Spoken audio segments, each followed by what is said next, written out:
The morning mist clung to the ancient stones of Raven's Hollow Castle like a shroud of memories.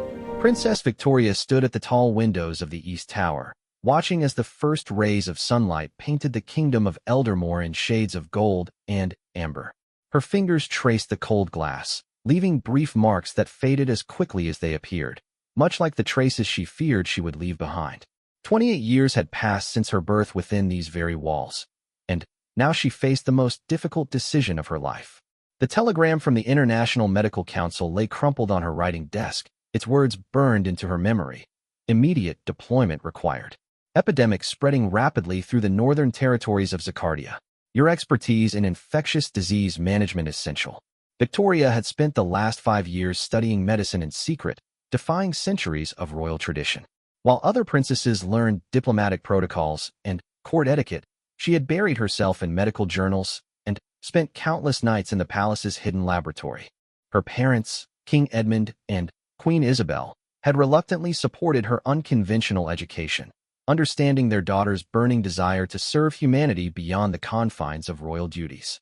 But Prince Alexander had been different. From the moment they met at the Royal Academy's charity gala 3 years ago, he had embraced her passion for healing.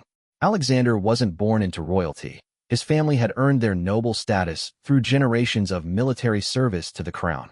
This background gave him a perspective on duty that went beyond ceremonial obligations. He understood that true nobility came from sacrifice and service. Their love story had unfolded like a carefully orchestrated symphony. What began as intellectual discussions about social reform and healthcare initiatives had blossomed into something deeper. Alexander would often join Victoria in her midnight studies, bringing her tea and quietly reviewing her research papers. He never questioned her dedication to medicine. Instead, he became her greatest supporter and confidant. The kingdom had watched their romance bloom with genuine affection. Unlike arranged royal marriages of the past, Victoria and Alexander's relationship felt authentic and inspiring. Their engagement 6 months ago had been celebrated throughout Eldermore with festivals and parades.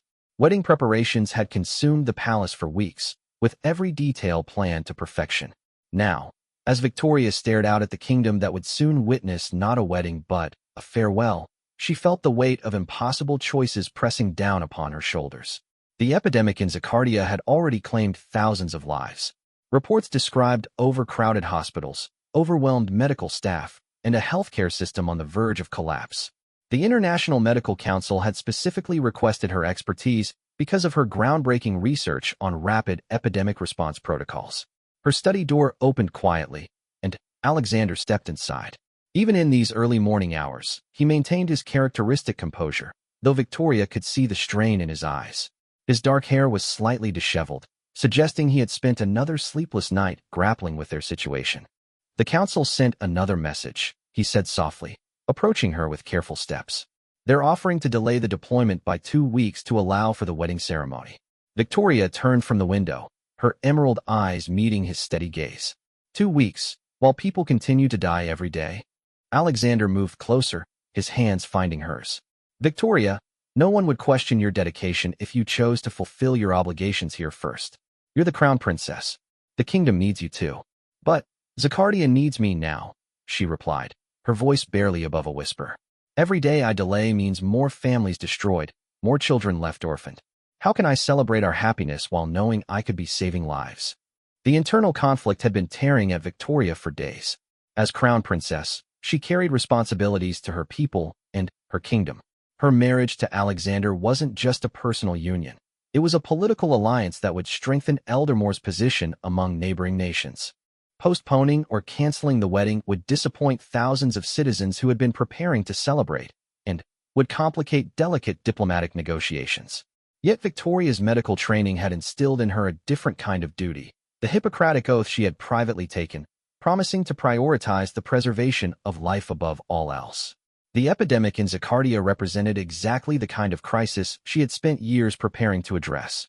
Her research on rapid epidemic response had already saved countless theoretical lives in academic models. Now she had the chance to apply that knowledge to real-world situations where the stakes couldn't be higher. Alexander squeezed her hands gently. Tell me what you're thinking. Victoria walked to her desk and picked up the crumpled telegram, smoothing it out against the mahogany surface. I keep reading about the families affected by this epidemic. Mothers watching their children suffer, while overwhelmed hospitals turn them away. Healthcare workers collapsing from exhaustion because they don't have adequate support systems in place. She paused, gathering her thoughts. Alexander, I've spent my entire life preparing for moments like this. Not just as a princess learning to rule, but as a doctor learning to heal. This epidemic, it's exactly the scenario my research was designed to address. The protocols I've developed could potentially save thousands of lives. Alexander nodded slowly. He had read her research papers, understood the innovative approaches she had developed for managing medical crises in resource-limited settings. Her work on mobile treatment units and rapid triage systems had impressed professors and medical professionals across multiple kingdoms. But the timing, he said, voicing the concern they both felt. 3 days before our wedding, the entire kingdom is prepared to celebrate. Diplomatic delegations have arrived from neighboring nations. Your parents have invested enormous resources in this ceremony. Victoria sank into her chair, overwhelmed by the competing obligations pulling her in different directions. I never wanted to be the princess who had to choose between love and duty. You're not choosing between love and duty, Alexander said firmly, kneeling beside her chair. You're trying to balance different kinds of duty. Your duty as a healer, your duty as a princess, your duty as my future wife. The morning sun had fully risen now, casting the room in warm light that seemed to mock the heaviness in Victoria's heart. Through the windows, she could see palace staff beginning their daily routines, completely unaware that their princess was contemplating a decision that would change everything. What if I go to Zaccardia immediately after the wedding? Victoria asked, exploring potential compromises. We could have a brief ceremony, then I could deploy with a medical team. Alexander considered this option carefully. The epidemic reports suggest that waiting even a few more days could cost hundreds of additional lives. And, honestly, Victoria, would you be able to focus on our wedding ceremony knowing that people were dying while you celebrated? His understanding of her character was complete and accurate. Victoria knew she would be distracted throughout any ceremony, thinking about patients she could be treating instead of enjoying what should be the happiest day of her life. The council also mentioned that time is critical for implementing new protocols. Alexander continued. Epidemic response becomes exponentially more difficult as diseases spread further into general populations. Victoria stood and moved to her bookshelf, where medical journals sat alongside royal history texts, a perfect representation of her divided loyalties. She pulled out her research notebook, filled with detailed epidemic response plans she had spent years developing. These protocols, she said, opening the notebook to pages covered with diagrams and calculations, they're specifically designed for rapid deployment scenarios. The mathematical models show that early intervention during epidemic situations can reduce overall casualties by up to 70%. Alexander joined her at the bookshelf, looking over the complex medical strategies she had developed. So going now, rather than in a few days, could potentially save hundreds of lives. Hundreds, possibly thousands, Victoria confirmed, her voice heavy with the weight of that responsibility. They stood together in contemplative silence, surrounded by the accumulated knowledge and traditions that had shaped Victoria's life. The contrast between her medical research and royal duties had never felt more pronounced. Alexander, Victoria said finally, I need to ask you something, and I need your completely honest answer. Always, he replied without hesitation. If you were in my position, if you had specialized military knowledge that could save lives in an active conflict, and you had to choose between deploying immediately or staying for personal commitments, what would you do? Alexander was quiet for a long moment, considering the hypothetical situation seriously. His family's military background had instilled in him a deep understanding of duty and sacrifice. Finally, he spoke. I would go, he said simply. I would go, knowing that the people I love would understand why I had to make that choice. Victoria felt tears gathering in her eyes, not from sadness, but from gratitude. Alexander's response confirmed what she already knew about his character and what made her love him so deeply. But, Victoria, he continued, this isn't just your decision to make alone. This affects our future together, your parents, the kingdom. We need to have honest conversations with everyone involved. Victoria nodded, knowing he was right. The next few hours would involve difficult discussions with her parents, wedding planners, diplomatic representatives, and thousands of citizens who were expecting a celebration. My parents will be devastated, Victoria said, thinking about King Edmund and Queen Isabel's excitement about the wedding. They'll be proud, Alexander corrected. Once they understand the lives you could save, they'll be proud of the daughter they raised. Victoria walked to her desk and pulled out stationery bearing the royal seal. I should draft letters to the diplomatic delegations, explaining the situation. And I'll help you prepare talking points for the public announcement, Alexander offered. We'll need to be clear about why this decision was necessary and what it means for the kingdom's future. As Victoria began writing, she felt a strange sense of clarity settling over her. The decision was becoming less about choosing between competing loyalties and more about honoring all of her commitments in the most meaningful way possible. Alexander, she said, pausing in her writing, I know this isn't the wedding timeline we planned. I know this disrupts everything we've prepared for. Victoria, he interrupted gently. The wedding is about promising to support each other through whatever challenges we face. If I can't support you in saving lives, then I'm not worthy of marrying you in the first place. His words sent warmth through Victoria's chest, reminding her why she had fallen in love with him. Alexander understood that their relationship had always been built on mutual respect for each other's callings and ambitions. We'll find a way to have our wedding, he continued. Maybe not this week, maybe not in the traditional format, but we'll find a way that honors both our love and your calling as a healer. Victoria set down her pen and moved to embrace him. In his arms, she felt both the security of his love and the strength to face the difficult conversations ahead. The morning sun was now streaming fully through the tower windows, illuminating dust motes that danced in the air like tiny celebrations of possibility. Outside, the kingdom of Eldermore was waking up, unaware that their princess was about to make a decision that would redefine what it meant to serve one's people. Victoria knew that the next few hours would test every relationship and assumption about royal duty that had shaped her life. But, with Alexander's support and her own conviction about the lives she could save, she felt ready to face whatever challenges lay ahead. The epidemic in Zaccardia was spreading with each passing hour. Her research protocols were needed immediately, and Princess Victoria was finally ready to choose the path that honored all aspects of her identity: royal, medical professional, and human being committed to preserving life wherever possible. As she returned to her letters, Victoria began planning not just her deployment to Zaccardia, but also the public announcement that would explain to her kingdom why their princess was choosing to heal strangers rather than celebrate her own happiness. It would be a decision that tested every assumption about duty, love, and sacrifice that had ever been made within the walls of Ravenshollow Castle. The palace's Great Hall had witnessed countless royal announcements throughout its 800-year history, but none quite like the one that would unfold on this crisp morning. King Edmund sat at the head of the ancient oak table, his weathered hands clasped tightly together as he processed the news his daughter had just delivered. Queen Isabel remained perfectly still, her usual composure betraying only the slightest tremor in her voice when she finally spoke. Victoria, darling, the Queen began, her words measured and careful. Help me understand exactly what you're proposing. Victoria stood near the tall windows, morning light creating a halo around her auburn hair. She had changed from her casual morning attire into a formal navy dress, unconsciously preparing herself for the difficult conversations ahead. Alexander sat quietly in a chair near the fireplace, providing silent support while allowing Victoria to present her decision in her own words. Mother, father, Victoria said, turning to face her parents directly. The epidemic in Zaccardia has reached critical levels. The latest reports indicate that their healthcare system is completely overwhelmed. Hospitals are turning away patients due to lack of space and medical personnel. The death toll is rising exponentially each day.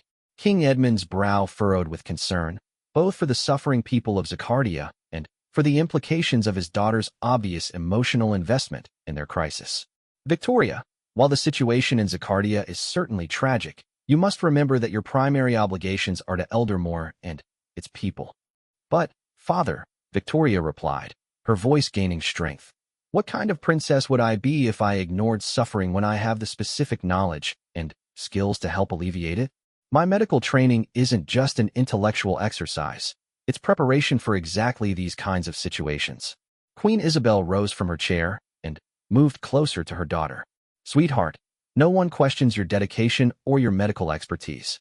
But timing matters in royal responsibilities. The wedding is in 3 days. Delegations from 7 kingdoms have arrived to celebrate, and strengthen diplomatic relationships. The entire nation is prepared for this celebration. Victoria felt the familiar weight of competing loyalties pressing against her chest. Mother, I understand the political importance of the wedding. But people are dying right now. Every day I delay means more families destroyed. And every day you're absent from Eldermore means potential instability for our own people. King Edmund responded, his tone gentle but firm. Victoria, you're not just our daughter, you're the crown princess. Your actions affect millions of our citizens. The conversation was interrupted by a soft knock at the Great Hall's massive doors. Sir Thomas Blackwood, the royal advisor, entered with several documents in his hands. His expression suggested he carried both urgent information and difficult news. Your Majesties, Sir Thomas said with a formal bow, I have updates from both the Zachardian Medical Council and our own diplomatic communications. King Edmund gestured for Sir Thomas to continue. Please, share what you've learned. Sir Thomas opened the first document. The Zachardian government has sent a formal request for Princess Victoria's immediate assistance. They specifically cite her research on rapid epidemic response protocols as critical to their containment efforts. The request comes not just from their medical council, but from their royal family as well. Victoria felt a surge of validation, but also increased pressure. The request wasn't just from medical professionals. It was a formal diplomatic communication between kingdoms. What about our own diplomatic considerations? Queen Isabel asked. Sir Thomas opened a second document. I've consulted with our diplomatic attaches. Postponing the wedding will certainly create complications with visiting delegations. However, several ambassadors have privately expressed admiration for Princess Victoria's dedication to humanitarian service. Admiration doesn't solve political complications, King Edmund pointed out. What are the specific diplomatic consequences we're facing? The delegation from Northmere has indicated they view the wedding as crucial for finalizing trade agreements, Sir Thomas replied carefully. The Westmore representatives have significant concerns about postponing negotiations tied to the ceremony. However, the Eastmore ambassador actually suggested that Princess Victoria's humanitarian mission could strengthen our kingdom's reputation as a moral leader among nations. Victoria listened to the diplomatic calculations with growing frustration. While she understood the political realities her parents faced, each minute spent discussing trade agreements felt like another minute lost to save lives. Alexander finally spoke from his position near the fireplace. Sir Thomas, has anyone calculated the potential diplomatic benefits of Princess Victoria leading an international humanitarian mission? This perspective hadn't been explicitly discussed, and Sir Thomas paused to consider it. That's an interesting point, Your Highness. Princess Victoria's medical mission could potentially position Eldermore as a leader in international humanitarian efforts. Queen Isabel turned to Alexander with curiosity. Explain what you mean. Alexander stood and moved closer to the group. Instead of viewing Victoria's deployment as abandoning royal duties, what if we frame it as expanding them? She would be representing Eldermore's commitment to humanitarian values on an international stage. Victoria felt a spark of hope at Alexander's reframing of the situation. Alexander's right. This mission could demonstrate that Eldermore values human life above political convenience. King Edmund remained skeptical. But the wedding itself has important symbolic value for our people. They're expecting to celebrate your happiness and the continuation of our royal line. Father, Victoria said, moving closer to her parents. What if we could give them something even more meaningful to celebrate? What if they could take pride in their princess saving lives instead of just wearing a beautiful dress? The Great Hall fell into contemplative silence as everyone processed this alternative perspective. Through the tall windows, they could see palace gardens where wedding preparations continued, tents being erected, flower arrangements being delivered, catering staff preparing elaborate feasts. Queen Isabel broke the silence. Victoria, I need you to understand what you're asking of your father and me. We've spent months planning this celebration. We've invested enormous resources. We've made promises to visiting dignitaries. And, beyond all that, we've been genuinely excited to see you marry the man you love. Victoria felt tears gathering in her eyes at her mother's words. The emotional cost of her decision was becoming clearer with each conversation. Mother, I'm not abandoning Alexander.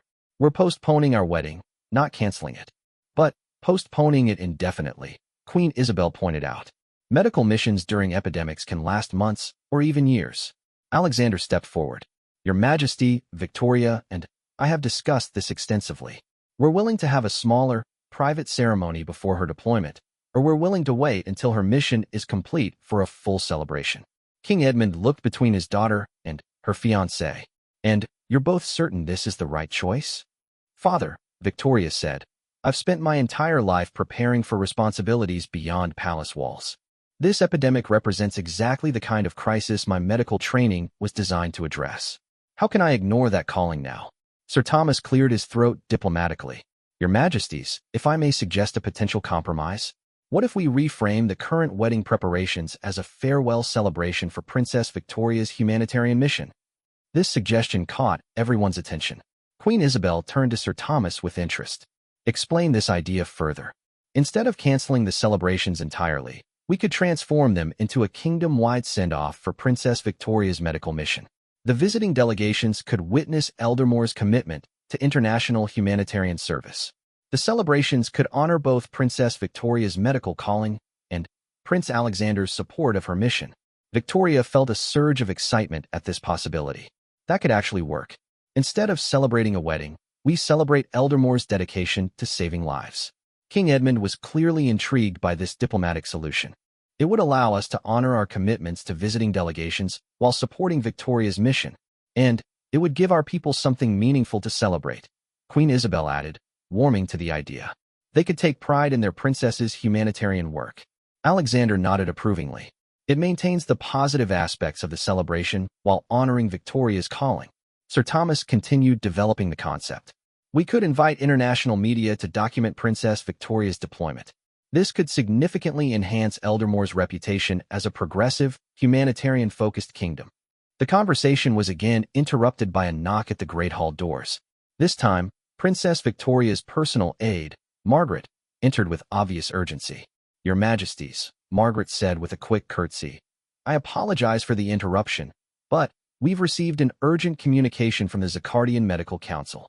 Victoria's heart rate increased as Margaret handed her a sealed letter bearing official medical council insignia. Victoria opened the letter quickly, her eyes scanning the contents with growing alarm. The situation has deteriorated further. They're reporting over 300 deaths in the past 24 hours. The epidemic is spreading faster than their current response protocols can manage. The weight of this news settled over the room like a heavy blanket. Each death reported represented a family destroyed, a community devastated. Victoria, King Edmund said quietly, read us the specific request. Victoria continued reading from the letter. They're requesting immediate deployment of medical personnel with expertise in rapid epidemic response. They specifically mentioned that delays could result in exponential increases in casualties. Queen Isabel moved to her daughter's side and read over her shoulder. The medical terminology was technical, but the urgency was unmistakable. When are they requesting your arrival? The Queen asked. Tomorrow, if possible. They have transportation arranged and a medical team ready to support my protocols. Alexander felt the finality of the timeline settling around them. Tomorrow meant leaving today, which meant no time for elaborate farewells or careful diplomatic preparations. King Edmund stood and walked to the windows overlooking the palace gardens. Wedding preparations continued below, completely oblivious to the conversations taking place in the Great Hall. Victoria, he said without turning around. If you leave today, there's no possibility of any kind of ceremony before your departure. I understand, Father. King Edmund turned back to face his daughter. And you're prepared to leave without the wedding celebration you've been planning for months? Victoria looked at Alexander, drawing strength from his supportive expression. Father, Alexander, and I will have our entire lives to celebrate our love. The people of Zachardia don't have time to wait for our personal timeline. Queen Isabel approached her husband at the windows. Edmund, look at our daughter. She's not making this decision lightly or selfishly. She's choosing to honor her medical training and her commitment to preserving life. The king and queen exchanged a look that communicated volumes about their relationship and their shared understanding of their daughter's character. King Edmund returned to the group. Victoria, your mother, and I have always been proud of your dedication to medicine. We've supported your unconventional education because we recognized your genuine calling to heal. Yes, you have, Victoria replied gratefully. And we've watched you and Alexander build a relationship based on mutual respect and shared values, Queen Isabel added. We have, Alexander confirmed. King Edmund took a deep breath. If this medical mission is truly where you're called to serve, then your mother and I will support your decision. Victoria felt a rush of relief and gratitude toward her parents. Thank you for understanding. But, Queen Isabel added, we're going to ensure that your departure is handled with the dignity and ceremony appropriate for a crown princess embarking on a humanitarian mission. Sir Thomas immediately began taking notes. I'll coordinate with the communications staff to prepare official announcements explaining the situation. And I'll work with Margaret to prepare appropriate travel arrangements and security protocols, King Edmund added. Alexander moved to Victoria's side. We'll also need to address the question of our wedding plans. Victoria turned to face him directly. Alexander, I don't want you to feel obligated to wait indefinitely for me to return. Victoria, Alexander said firmly, I'm not going anywhere. When you return from Zaccardia, we'll have our wedding. And if you need to return to humanitarian work after that, we'll figure out how to balance our marriage with your medical calling. The commitment in Alexander's voice brought tears to Victoria's eyes. Throughout their relationship, he had consistently supported her ambitions, but his willingness to postpone their wedding and potentially accept a future of separated missions demonstrated a level of love and understanding that overwhelmed her. Are you absolutely certain about this? She asked him. Victoria, I fell in love with a woman who was passionate about saving lives. I can't ask you to abandon that passion now just because it's inconvenient for our personal timeline. Queen Isabel watched this exchange with obvious emotion. Alexander, you continue to prove why you're the right match for our daughter. Sir Thomas looked up from his notes. Your Majesties, we should begin immediate preparations for Princess Victoria's departure. There will be numerous logistical details to coordinate. King Edmund nodded. Make whatever arrangements are necessary. And, Sir Thomas, ensure that our communications clearly explain why Princess Victoria is making this choice. Of course, Your Majesty. Should we frame this as a temporary postponement of the wedding or as a transformation of the celebration into a farewell ceremony? Victoria and Alexander exchanged glances before Victoria answered. Let's frame it as a postponement. We want people to understand that Alexander and I remain committed to each other, but that duty to human life takes precedence over personal celebrations. That messaging should resonate well with our people, Sir Thomas agreed. Margaret stepped forward. Princess, I should begin preparing your medical equipment and travel essentials immediately. Yes, please. And, Margaret, contact the Zaccardian Medical Council to confirm my arrival timeline. As the great hall filled with purposeful activity, Victoria found herself feeling simultaneously heartbroken and energized. She was saying goodbye to the wedding she had dreamed about for months, but she was also embracing the medical calling that had driven her studies for years. Alexander remained by her side as palace staff bustled around them, organizing the complex logistics of a princess's emergency humanitarian deployment. No regrets, he asked quietly. Victoria considered the question seriously. Sadness about missing our planned wedding, but no regrets about the choice itself. Then, we're making the right decision, Alexander concluded.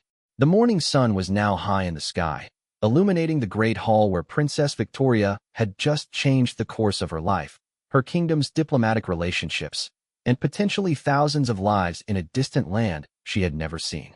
As Sir Thomas coordinated announcements and Margaret prepared travel arrangements, Victoria realized that the most difficult conversations still lay ahead.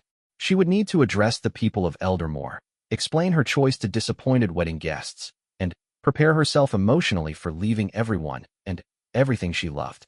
But, with her parents' support and Alexander's unwavering commitment, Princess Victoria felt ready to face whatever challenges accompanied choosing duty over personal happiness. The palace's communication staff had worked through the afternoon with unprecedented urgency, coordinating what would become one of the most significant royal addresses in Eldermore's modern history. By evening, television crews from multiple kingdoms had assembled in the palace's ceremonial broadcast room, their cameras focused on the ornate podium where Princess Victoria would soon explain her extraordinary decision to her people and the world. Margaret had helped Victoria select her attire carefully, a deep blue dress that conveyed both royal dignity and medical professionalism, paired with her grandmother's pearl necklace that connected her to generations of royal duty. Her auburn hair was arranged simply but elegantly, and her only makeup emphasized the sincerity in her green eyes. Every detail was chosen to communicate that this was a princess speaking from both her heart and her sense of responsibility. In the hours leading up to the broadcast, Victoria had practiced her remarks repeatedly, working with Sir Thomas and the communications staff to ensure her message would be clear, compelling, and diplomatically appropriate. The challenge was enormous. She needed to explain a decision that would disappoint thousands of citizens who had been eagerly anticipating a royal wedding, while simultaneously inspiring them to support her humanitarian mission. Alexander stood in the preparation room adjacent to the broadcast studio, offering silent support as Victoria made final adjustments to her speech. His presence provided calm and strength, even though he knew this address would effectively announce their separation for an indefinite period. The international media response has been remarkable, Sir Thomas reported, entering the preparation room with the latest updates. News organizations from over 20 kingdoms are requesting permission to cover the story. What kind of coverage are they planning? Victoria asked, reviewing her notes one final time. Most are framing it as an unprecedented example of royal duty expanding beyond traditional boundaries, Sir Thomas replied. Several international medical organizations have already issued statements supporting your decision. Victoria felt encouraged by this response, though she knew the most important audience for her address would be the people of Eldermore who had been preparing to celebrate her wedding. Queen Isabel entered the preparation room, carrying a small velvet box. Victoria, your father, and I want you to wear this during the broadcast. Inside the box was a brooch that Victoria had never seen before, a delicate design featuring intertwined symbols of healing and royal service. This belonged to your great-grandmother, Princess Eleanor, Queen Isabel explained. She was the first member of our royal family to pursue medical training. She spent several years providing healthcare services in remote regions of our kingdom. Victoria felt a deep connection to this previously unknown family history. I never knew about Princess Eleanor's medical work. Royal historians tend to emphasize traditional duties over unconventional service, her mother replied. But Eleanor understood, just as you do, that true royal obligation sometimes means serving beyond palace walls. As Margaret pinned the brooch to Victoria's dress, she felt the weight of ancestral support for her decision. Princess Eleanor had faced similar choices nearly a century earlier, choosing medical service over conventional royal expectations.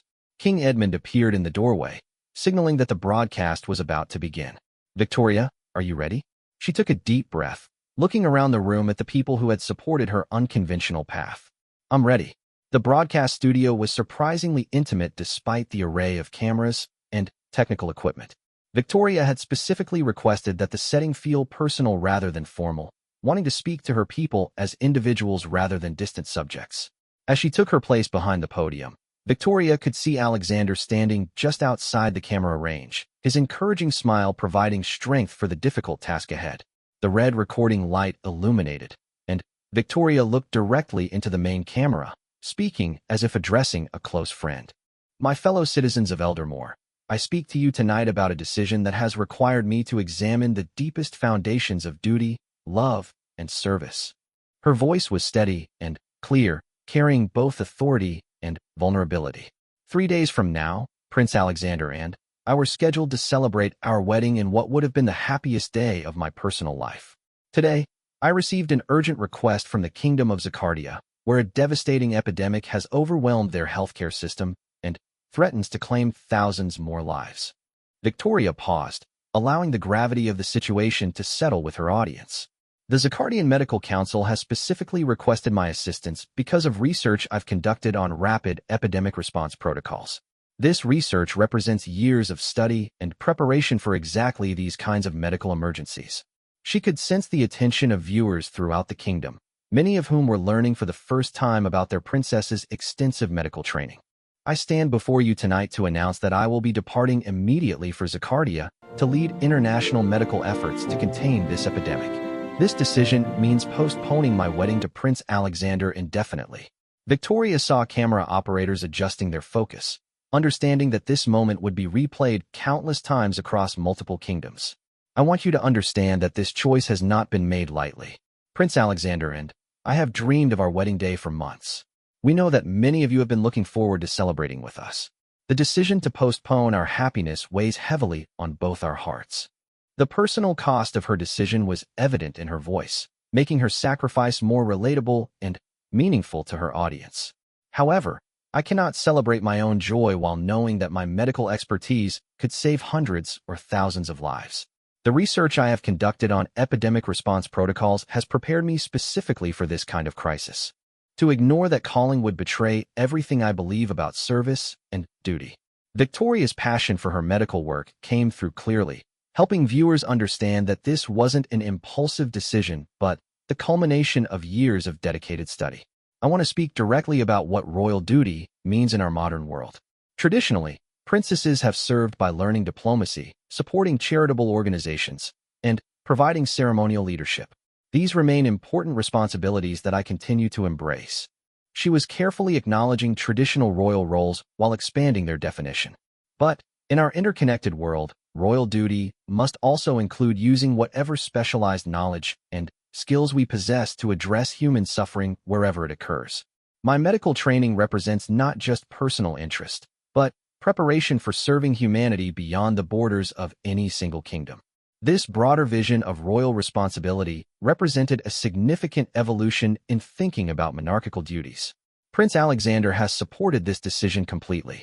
His love for me includes understanding that my identity encompasses both my role as princess and my calling as a medical professional.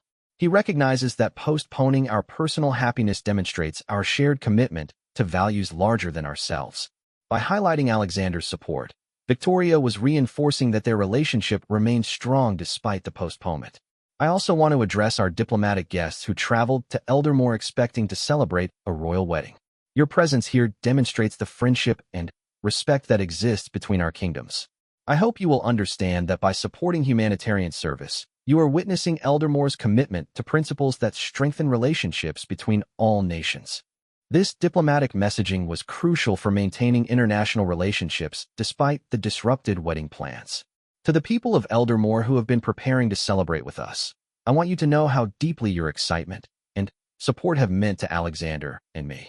Your joy and our happiness has been one of the most meaningful aspects of our engagement. Victoria's voice carried genuine emotion as she addressed the citizens who had been eagerly anticipating the celebration. Instead of celebrating a wedding this week, I ask you to take pride in knowing that your princess is representing Eldermore's values on an international stage. The medical mission I am undertaking demonstrates our kingdom's commitment to preserving human life regardless of nationality or political boundaries. She was reframing the postponement as an opportunity for national pride rather than disappointment. I cannot predict how long this medical mission will require my presence in Zakardia.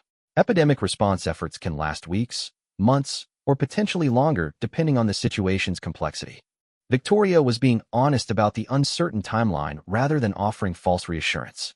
What I can promise is that Prince Alexander and I remain completely committed to each other and to our future together. When my medical work in Zakardia is complete, we will celebrate our wedding with the same joy and dedication we had planned for this week. This commitment was crucial for maintaining public confidence in their relationship and the royal succession. I also want to acknowledge that this decision challenges some traditional expectations about royal priorities. I understand that some may question whether a princess should postpone personal celebrations for humanitarian work. Victoria was directly addressing potential criticism rather than ignoring it. I believe that modern royal service requires expanding our understanding of duty beyond ceremonial obligations. In our world, where rapid communication and transportation make international service possible, we must be willing to use our resources and expertise wherever they can do the most good. This represented a sophisticated argument for evolving royal responsibilities.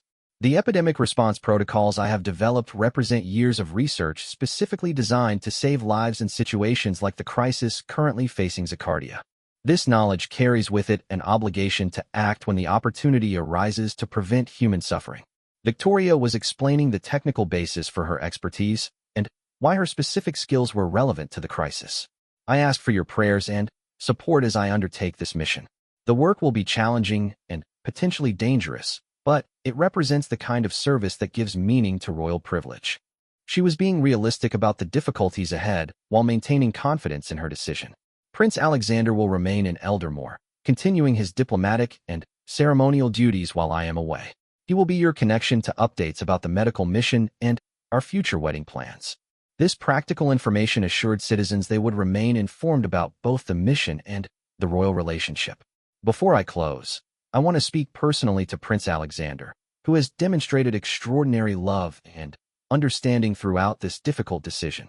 Victoria looked directly at Alexander, though he remained outside camera range. Your willingness to postpone our wedding so that I can serve others represents the kind of love that makes me proud to call you my future husband.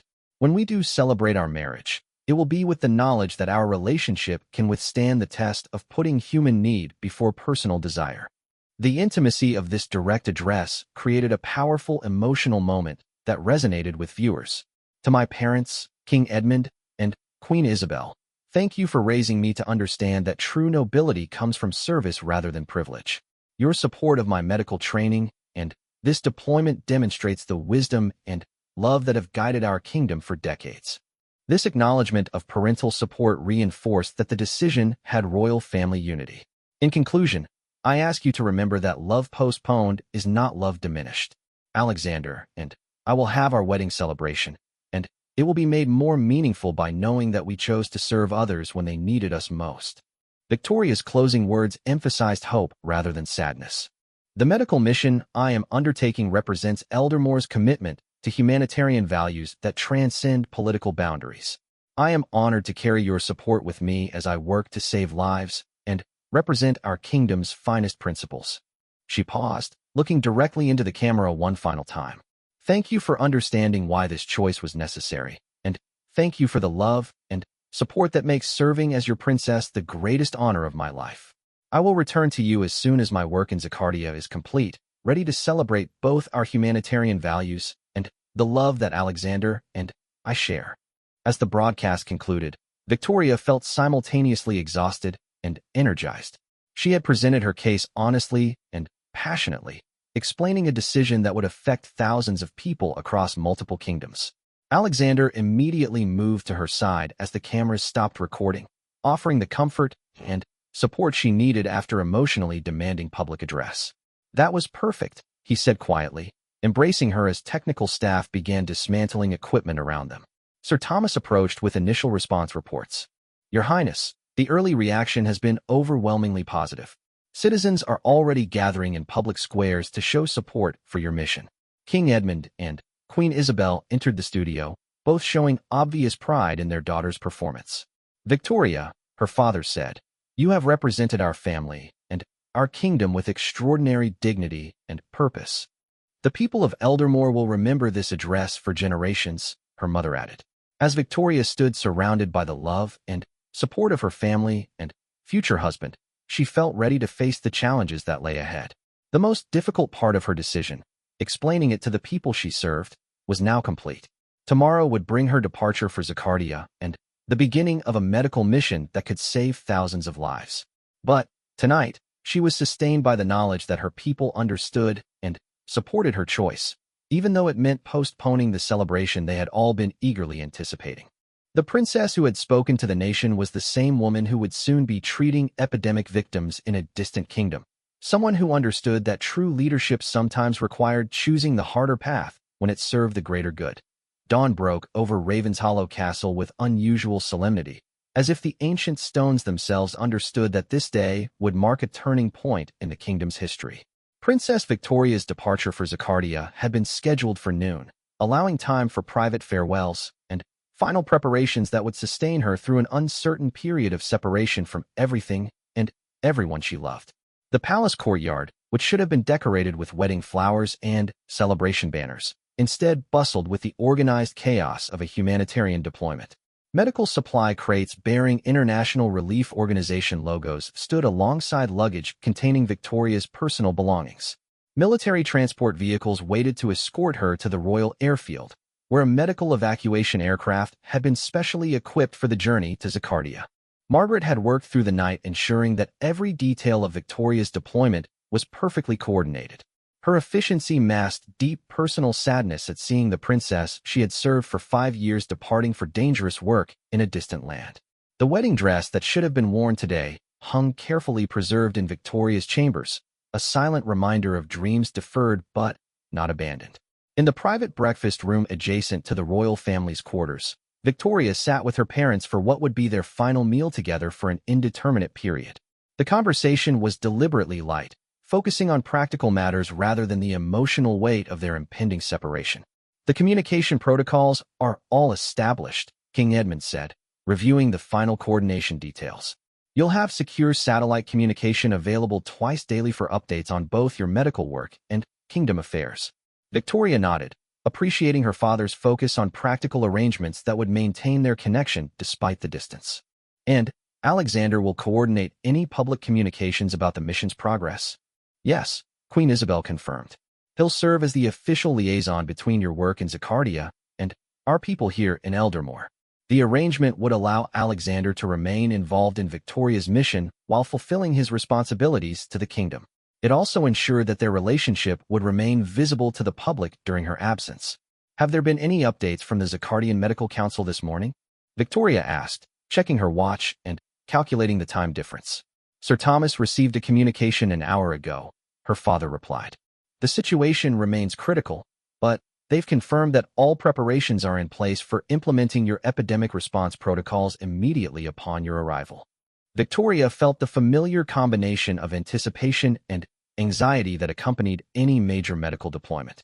Her protocols had been tested in theoretical models and small-scale trials, but the Zacardia epidemic would represent their first full-scale implementation under crisis conditions. A soft knock interrupted their breakfast as Margaret entered with final updates on departure logistics. Your Highness, Margaret said, Prince Alexander is waiting in the garden courtyard when you're ready for your private farewell. Victoria's heart rate increased as she realized the moment she had been both anticipating and dreading was finally at hand. Saying goodbye to Alexander would be the most emotionally challenging part of her departure. Thank you, Margaret. Please let him know I'll be there in 10 minutes. As Margaret departed, Victoria turned to her parents with obvious emotion. I should have our private goodbye before I become too emotional to focus on the work ahead. King Edmund stood and moved to embrace his daughter. Victoria, your mother, and I want you to know how proud we are of the woman you've become and the choice you're making. You're demonstrating that royal duty in our modern world requires courage, sacrifice, and genuine commitment to human welfare, Queen Isabel added, joining their embrace. Victoria felt tears gathering in her eyes as she realized this might be the last time for months that she would feel the security of her parents' love and support. I'll miss our daily conversations, she said, thinking about the routine interactions that had shaped her adult life within the palace. We'll maintain our connection through regular communications, her father promised. And, Victoria, remember that you carry our love and support with you wherever your medical work takes you. After several minutes of tearful but loving farewell with her parents, Victoria composed herself and walked through the palace corridors toward the garden courtyard where Alexander waited. Each step felt heavy with the knowledge that she was leaving behind not just a building, but a way of life. The garden courtyard had always been Victoria and Alexander's favorite place for private conversations. Surrounded by flowering bushes and ancient trees, it provided intimate space away from the formal atmosphere of the palace's public areas. Today, it would serve as the setting for the most difficult goodbye of their relationship. Alexander stood near the fountain at the courtyard center, dressed in his formal military uniform. His choice of attire was deliberately significant. He wanted to honor Victoria's mission by appearing in the clothing that represented his own commitment to service and duty. When Victoria entered the courtyard, Alexander turned to face her with a smile that conveyed both love and sadness. They had both been dreading this moment, while simultaneously treasuring it as their final private time together. How are you feeling about the departure? He asked as she approached. Ready to begin the medical work. Nervous about leaving everyone I love, Victoria replied honestly. They moved to sit together on the stone bench where they had shared countless conversations during their courtship and engagement. The familiar setting provided comfort despite the extraordinary circumstances of their farewell. I keep thinking about all the plans we made, Victoria said, looking around the courtyard where they had imagined holding part of their wedding reception. We'll make new plans when you return, Alexander replied firmly. This isn't an ending, Victoria. It's a postponement of our celebration, not a cancellation of our future. His certainty provided strength for Victoria, who had been struggling with fears about how their extended separation might affect their relationship. Alexander, I need you to promise me something. Anything, he replied without hesitation. Promise me that if this mission lasts longer than either of us expects, you won't feel obligated to wait indefinitely for my return. Alexander turned to face her directly, his expression serious and determined. Victoria, I need you to understand something about my love for you. I fell in love with a woman who was passionate about saving lives. I became engaged to a princess who was also a dedicated medical researcher. I can't ask you to abandon the very qualities that made me love you in the first place." His words brought fresh tears to Victoria's eyes, but they were tears of gratitude rather than sadness. "This medical mission isn't taking you away from me," Alexander continued. "It's allowing you to be completely yourself, royal, medical professional, and humanitarian all at once." Victoria leaned against him, drawing comfort from his physical presence and emotional support. "I'm going to miss these conversations so much. We'll have conversations through communication links," Alexander promised. "And when you return, we'll have the rest of our lives to talk about everything." They sat in comfortable silence for several minutes, listening to the fountain and enjoying their final moments of peace before the intensity of departure preparations. "Tell me about your plans while I'm gone," Victoria said, wanting to imagine Alexander's life continuing meaningfully in her absence. "I'll be coordinating with Sir Thomas on public communications about your mission. I'll also be working with your parents on diplomatic initiatives that support international humanitarian efforts." This practical approach to their separation helped Victoria feel that their individual responsibilities would complement each other even across the distance. "And personally?" she asked. "Personally, I'll be learning everything I can about epidemic response and international medical aid. When you return, I want to be knowledgeable enough to support whatever humanitarian work you might want to continue." Victoria was moved by Alexander's commitment to understanding and supporting her medical calling. Many royal consorts would expect their spouses to abandon professional interests after marriage, but Alexander was preparing to become her partner in humanitarian service. "Alexander," Victoria said, taking his hands in hers, "what we're doing today, postponing our wedding for humanitarian work, this isn't how most royal couples begin their marriages." "We're not most royal couples," Alexander replied. "We're two people who believe that love means supporting each other and serving something larger than ourselves." As they continued talking, Margaret appeared at the courtyard entrance, indicating that departure preparations were nearly complete. "5 more minutes," Alexander called to Margaret, who nodded and withdrew to give them final privacy. Victoria felt panic rising as she realized their goodbye was approaching its end. "I don't know how to say farewell to you." "Don't say farewell," Alexander suggested. "Say until we meet again instead." Victoria smiled through her tears at his reframing of their separation. "Until we meet again, then," Alexander stood and helped Victoria to her feet. "Until we meet again, my love."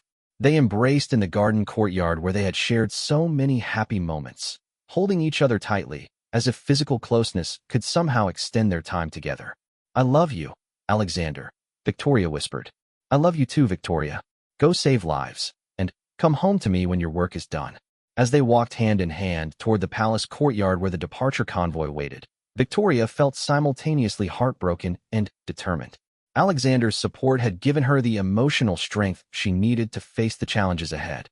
The palace courtyard was filled with staff, family members, and officials who had gathered to witness Princess Victoria's departure. The scene was both formal and intimate, a royal deployment conducted with full ceremonial protocol, but motivated by personal compassion and professional dedication.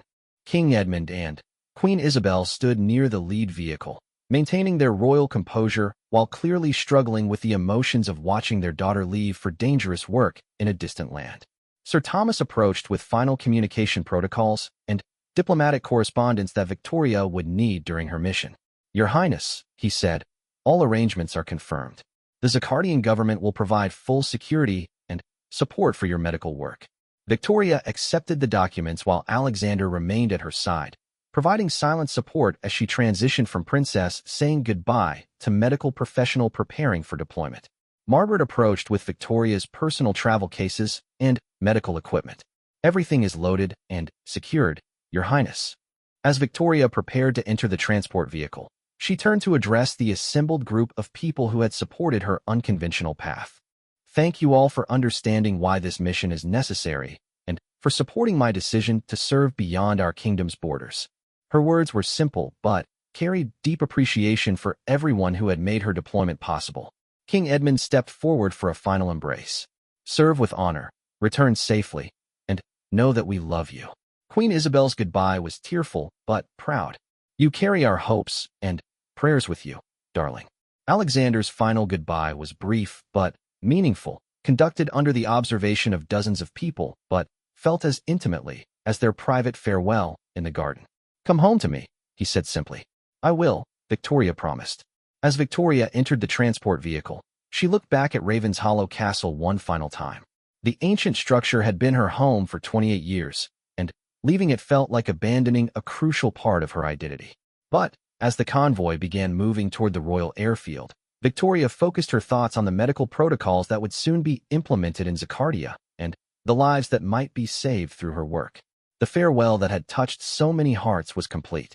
Princess Victoria was now transitioning from royal bride-to-be to international humanitarian worker, carrying with her the love and support that would sustain her through whatever challenges lay ahead in her mission to save lives in a distant kingdom facing unprecedented medical crisis.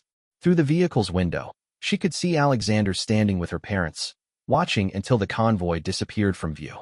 Their love would bridge any distance and survive any separation, growing stronger through the test of choosing service over personal comfort. The medical mission that had required postponing their wedding was about to begin, and Victoria felt ready to honor both her professional calling and the love that supported her in pursuing it.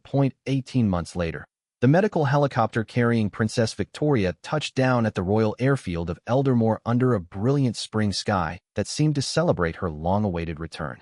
The epidemic in Zakardia had finally been contained through international efforts that had saved an estimated 40,000 lives, and Victoria's pioneering response protocols had been adopted by medical organizations across multiple kingdoms as the new standard for epidemic management. The princess who emerged from the helicopter was visibly changed by her experiences. Her auburn hair was shorter and more practical. Her face showed the subtle lines that came from months of intense work under challenging conditions, and her green eyes carried a depth of experience that came from saving lives under the most difficult circumstances imaginable. Yet her smile, as she saw Alexander waiting on the tarmac, was exactly as radiant as it had been on the day she left. Alexander had also changed during their separation. His role coordinating communications about Victoria's mission had transformed him into an expert on international humanitarian aid, and his advocacy for medical diplomacy had enhanced his reputation among foreign dignitaries. More significantly, his unwavering support for Victoria's work had earned him profound respect from the people of Eldermore, who had watched him demonstrate that true love meant encouraging rather than constraining a partner's calling. Their reunion embrace on the airport tarmac was witnessed by international media representatives, but it felt completely private and intimate. 18 months of separation dissolved in a moment of physical closeness that confirmed what both had always known. Their love had grown stronger rather than weaker through the test of distance and service. "Welcome home," Alexander whispered against Victoria's ear as they held each other. "I'm home now," Victoria replied, meaning both the kingdom and the security of his embrace. King Edmund and Queen Isabel approached their daughter with tears of joy and obvious pride. Victoria's medical mission had enhanced the international reputation of Eldermore while demonstrating that royal service could extend far beyond traditional boundaries. "Our brave daughter," Queen Isabel said, embracing Victoria while trying to control her emotions. "You've made us proud beyond words," King Edmund added, his formal composure overcome by paternal love and admiration. The royal family's reunion was interrupted by Sir Thomas, who approached with updates on the ceremony that had been planned for Victoria's return, not the wedding celebration that had been postponed, but a national recognition of her humanitarian service. "Your Highness," Sir Thomas said, "the people of Eldermore are gathered in the capital square to welcome you home. They've been waiting since dawn to show their appreciation for your service." Victoria felt overwhelmed by the idea that her medical work had been followed so closely by her people. During the most challenging moments in Zakardia, she had drawn strength from communication with home, but she hadn't fully understood how invested her kingdom had become in her mission. "How many people are gathered?" she asked. "Estimates suggest over 50,000 citizens, along with delegations from the kingdoms you served during the epidemic," Sir Thomas replied. Alexander took Victoria's hand as they processed this information. "The people want to celebrate your return and your service before we even think about planning our wedding." Victoria was moved by the realization that her medical mission had created a different kind of celebration, one that honored service and sacrifice rather than personal happiness. As the royal convoy traveled from the airfield toward the capital, Victoria was amazed by the crowds lining the roads. Citizens of all ages held signs expressing gratitude for her humanitarian work and welcome for her safe return. Children threw flower petals, elderly citizens waved kingdom flags, and families gathered to witness the return of their princess who had become an international symbol of medical service. Alexander, Victoria said, watching the celebration through the convoy vehicle's windows, "I never expected this kind of reception." Victoria, your medical mission captured the imagination of people throughout multiple kingdoms. You became a symbol of what modern royal service could accomplish. The transformation of public perception about royal duty had exceeded everyone's expectations. Victoria's choice to postpone personal celebration for humanitarian work had resonated with citizens who were eager for their leaders to demonstrate genuine commitment to human welfare. "Tell me about the changes here while I was gone," Victoria said, wanting to understand how her absence had affected the kingdom and their relationship. Alexander smiled as he began describing the 18 months of separation from his perspective. "Initially, I struggled with missing you every day. But, gradually, I found purpose in supporting your mission from here and learning about international humanitarian work." "You became an advocate for medical diplomacy," Victoria observed, having followed Alexander's public statements through their regular communications. "Your work showed me that royal service could include expertise in areas beyond traditional diplomatic and ceremonial roles. I spent months studying international aid coordination, epidemic response logistics, and humanitarian funding mechanisms." Victoria was impressed by Alexander's intellectual growth during their separation. "You've prepared yourself to support whatever humanitarian work I might want to continue." "Victoria, I realize that loving you means supporting all aspects of your identity: princess, medical professional, and humanitarian worker." As their convoy approached the capital square, the sounds of celebration became overwhelming. Orchestral music, cheering crowds, and ceremonial bells created a symphony of welcome that honored both Victoria's return and her service. The platform that had been prepared for Victoria's address overlooked the same square where citizens had gathered 18 months earlier to watch her televised announcement about postponing the wedding. Today, those same people were celebrating the successful completion of her medical mission. Victoria took the podium with Alexander standing supportively beside her, exactly as they had planned for their wedding ceremony before the epidemic changed their timeline. "My beloved people of Eldermore," Victoria began, her voice carrying clearly across the assembled crowd. "I return to you not as the same princess who left 18 months ago, but as someone who has been forever changed by the privilege of serving human life beyond our kingdom's borders." The crowd's response was immediate and emotional, with cheering that lasted several minutes before Victoria could continue. "The medical mission that took me to Zaccardia was successful beyond our highest hopes. Working with international medical teams, we were able to contain an epidemic that threatened to claim hundreds of thousands of lives.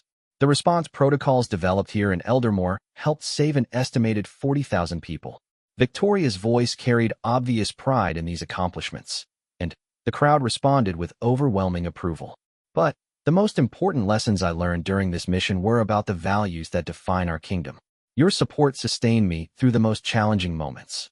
Your prayers gave me strength when the work seemed overwhelming.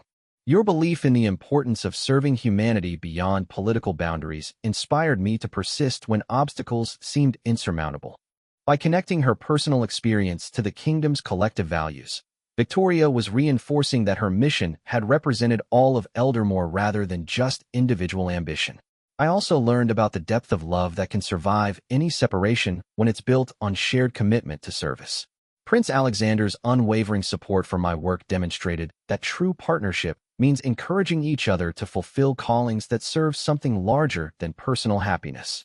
Alexander's expression showed deep emotion as Victoria publicly acknowledged his role in making her mission possible. Which brings me to the announcement that Prince Alexander and I are excited to share with you today.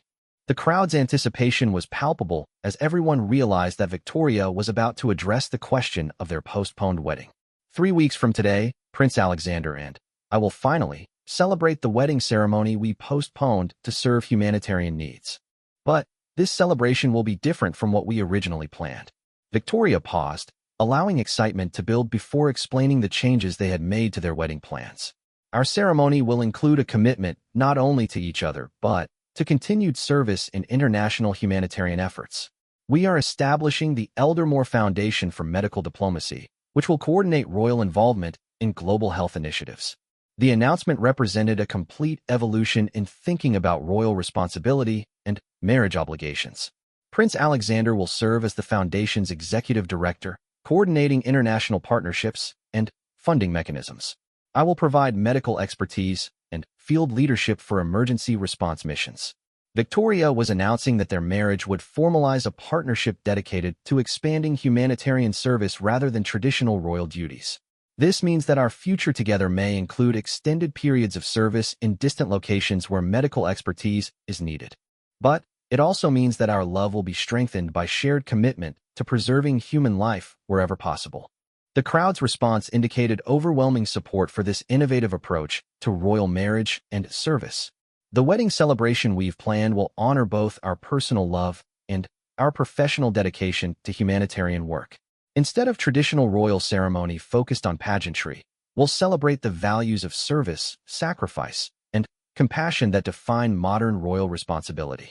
Victoria was describing a wedding that would be simultaneously personal and political, romantic, and professional. We invite you to join us in 3 weeks for a celebration that honors love strengthened by shared service. The ceremony will be followed by the official launch of the Eldermore Foundation for Medical Diplomacy and announcements about our first international projects. By combining their wedding with the foundation launch, Victoria and Alexander were demonstrating that their marriage represented expansion rather than limitation of their humanitarian commitments. Prince Alexander, would you like to share your thoughts about our upcoming celebration? Alexander approached the microphone with obvious confidence and purpose. Citizens of Eldermore, the 18 months of separation from Princess Victoria taught me that love grows stronger when it's tested by shared commitment to serving others. Our wedding will celebrate not just our personal happiness, but our partnership in work that honors the values you've taught us. His words reinforced that their relationship had been strengthened rather than strained by Victoria's medical mission. The foundation we're establishing will ensure that Eldermore continues to lead international efforts in medical diplomacy and humanitarian service. Princess Victoria's expertise and experience will benefit people throughout the world, while our kingdom gains recognition as a leader in addressing global health challenges. Alexander was describing a vision of royal service that went far beyond traditional ceremonial roles. Most importantly, our marriage will demonstrate that love and service can reinforce each other. Supporting Victoria's medical calling has become the most meaningful aspect of my own royal responsibilities. As Alexander concluded his remarks, Victoria felt overwhelmed by gratitude for his understanding and support. Their relationship had evolved far beyond what either had imagined when they first became engaged. The celebration continued for hours as citizens shared their pride in Victoria's humanitarian accomplishments and their excitement about the upcoming wedding. International media representatives documented what many described as a new model for royal service and marriage. Later that evening, Victoria and Alexander walked alone through the palace gardens where they had said goodbye 18 months earlier. The fountain still bubbled peacefully, and the flowering bushes were in full spring bloom, but everything felt different because of what they had experienced during their separation. "Do you have any regrets about the path we've chosen?" Victoria asked as they sat on their familiar stone bench. "My only regret is the time we spent apart," Alexander replied. "But even that was necessary for us to discover how strong our love really is." Victoria leaned against him, feeling completely secure in their relationship for the first time since announcing her mission to Zaccardia. "Our wedding in 3 weeks will be everything I dreamed of," she said, "because it will celebrate not just our love but our shared calling to serve others. And it will be the beginning of a marriage that expands rather than limits what we can accomplish together," Alexander added. As they sat together in the garden where their love story had unfolded, Victoria reflected on the journey that had taken her from a princess planning a traditional royal wedding to a humanitarian worker returning home to celebrate a partnership dedicated to international service. The epidemic in Zaccardia was contained, 40,000 lives had been saved, and she was finally home with the man who had supported her calling even when it meant postponing their personal happiness. In 3 weeks, they would celebrate a wedding that honored both their love and their shared commitment to serving humanity beyond the borders of any single kingdom. Their story had become proof that true love could indeed conquer any distance when it was built on mutual support for each other's highest callings. The farewell that had moved the world 18 months earlier was now complete. Princess Victoria was home, ready to marry the man who had loved her enough to encourage her greatest service, and prepared to begin a marriage that would expand their capacity to save lives and serve others. Love had conquered all distances, and service had made that love even stronger.